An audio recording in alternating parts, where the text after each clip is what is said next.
សញ្ញាវិជ្ជមានបងប្អូនកម្ពុជាយើងហើយនិងសហរដ្ឋអាមេរិកកំពុងតែក្រុងរៀបចំការធ្វើសមយុទ្ធយោធារួមគ្នាឡើងវិញ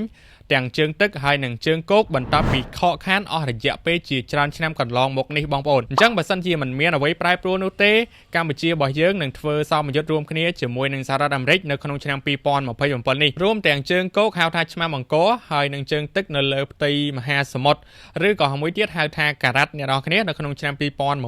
នេះឯងដើម្បីធ្វើការពង្រឹងសហប្រតិបត្តិការរវាងកម្ពុជានិងអាមេរិកនឹងទៅលើវិស័យយោធាដើម្បីធ្វើការដោះដូរបទពិសោធន៍ហ្វឹកហាត់ផ្ដល់បទពិសោធន៍ឲ្យគ្នាទៅវិញទៅមកនៅកន្លឹះហ្វឹកហាត់មួយចំនួនដើម្បី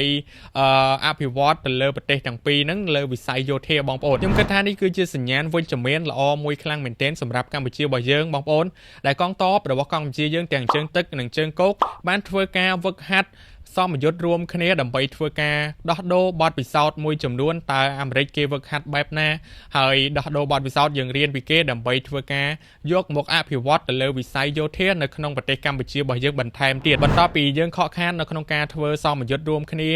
អស់រយៈពេលច្រើនខ្លាំងមែនទែនបងប្អូនជិត10ឆ្នាំហើយបើគិតទៅចាប់ពីឆ្នាំ2017មកម្លេះហើយនៅឆ្នាំក្រោយ2027បើយើងគិតទៅវាប្រហែលជា10ឆ្នាំនឹងឯងអញ្ចឹងបងប្អូនគិតបែបណាដែរចំពោះការធ្វើសមយុទ្ធរួមគ្នាជាមួយនឹងសហរដ្ឋអាមេរិកនេះបងប្អូនកុំភ្លេចខមមិននៅខាងក្រោមផងជួបជាមួយនឹងខ្ញុំលីហួននៅវីដេអូបន្តទៀត